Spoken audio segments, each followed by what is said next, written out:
Здравейте от мен, Яна Димитрова и Отопление Екосмарт, онлайн платформата за камини и котли на пелети, консултиране, както и за изграждане на цялостни отоплителни системи.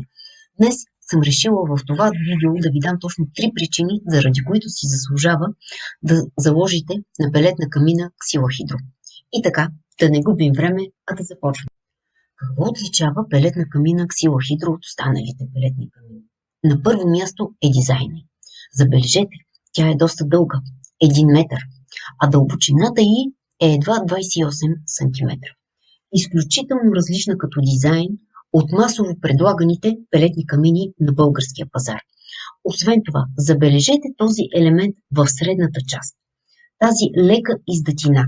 Елемент, който прави дизайна й още по-отличен.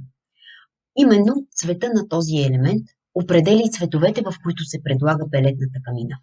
Бяло, черно, пелетната камина ще я видим и в бордо, а също така я има и в бронзово или кафяво. Какво друго отличава пелетна камина Ксила Хидро от останалите? Това е изключително тихия режим на работа, който се дължи ето на този мотор-редуктор, задвижващ шнека. Не знам дали знаете, обаче шнека е една спирала, която транспортира пелетите от бункера на пелетната камина до горивната пода. Този изключително тих режим на работа увеличава значително комфорта при експлоатацията на пелетната камина. Много хора се притесняват да ползват пелетни камини, защото са предубедени, че ще има дим в помещението.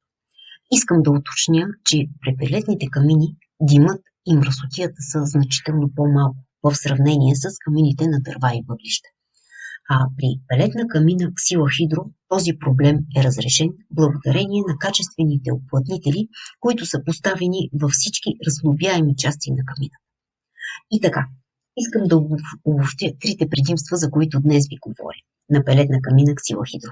Най-напред, изключително различният дизайн. А на второ място, изключително тихия режим на работа. И на трето място, няма дим. А кои са останалите предимства на тази наистина прекрасна пелетна камина, ще ви разкажа в друго видео. Благодаря ви за вниманието и до скоро!